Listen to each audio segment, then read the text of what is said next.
Chers amis YouTube, chers amis Facebook, je vais me permettre de parler de moi, parce que j'en parle pas trop. Bon, depuis que vous voyez mes vidéos, j'ai expliqué que je suis médium, j'ai été psychopompe pendant 40 ans, ça veut dire que je suis allé dans le monde des morts pour aider les morts en me faisant aider par les maîtres tibétains, je suis médium.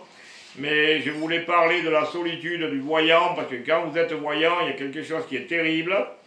C'est que vous voyez des gens foncer dans le mur, aller vers le malheur et tout ça, et vous voyez la situation. Il y a des fois, moi, je vois la situation, je me dis, c'est pas la peine de parler. Un jour, j'étais dans un train comme ça, il y a le père et un fils qui arrivent, ils sortent des grosses tablettes, ils avaient des lunettes épaisses d'1 centimètre, et j'ai une voyance comme quoi s'ils continuent avec leur tablette électronique à faire des jeux vidéo pendant 3 heures de train, à 50 ans, aussi bien le père que le fils, les yeux ils en auront plus. Mais je me suis dit, je suis dans un train, ils ne me connaissent pas, si je leur balance ça, ils vont me rigoler au nez. Donc j'ai laissé tranquille, mais la voyance était fiable à 100%. C'est des états de grande solitude. Et je me rappelle un jour, j'ai dit à une femme, si vous faites ça, ça et ça, si vous continuez à le faire, votre fils va partir au cimetière dans la semaine.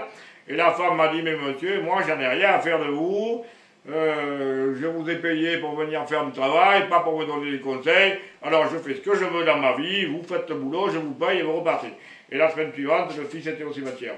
Alors je ne suis pas allé à l'enterrement parce que j'aurais cassé la figure, j'étais jeune à l'époque, mais il n'y a pas si longtemps que ça, j'ai dit à quelqu'un, et je ne veux pas donner de détails pour pas que la personne se reconnaisse, je dis si tu ne fais pas ça, ça et ça, le malheur va tomber sur vous tous et ça va être que le début, une catastrophe.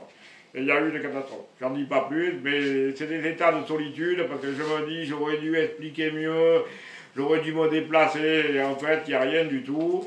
Vous avez des gens, vous leur prédisez le malheur, ils n'en ont rien à faire.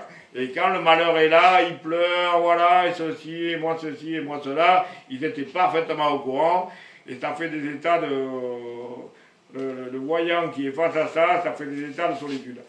Par contre, là où je veux dire qu'il y a quand même des bonheurs dans la voyance, c'est que ça m'est arrivé de conseiller des gens haut placés dans la société, en leur disant voilà, vous habitez à tel et tel endroit, vous avez 3 appartements à tel endroit, ça va pas, il faut tout vendre, aller ailleurs et tout ça. Des gens qui m'ont fait totalement confiance, tout s'est bien terminé, impeccable. Là, vous êtes content. Bon, il y a de tout. Il y a des gens qui vous écoutent, il y a des gens qui ne vous écoutent pas. Mais le plus important quand on est voyant, c'est d'apprendre à se taire. Voilà, parce qu'il y a des situations, il ne vaut mieux rien dire. Parce que sinon vous en prenez plein la gueule, c'est pénible, ça ne sert à rien. Donc moi il y a des situations, je dis, mais je dis rien, et je laisse les choses se faire, et puis voilà. Merci de m'avoir écouté.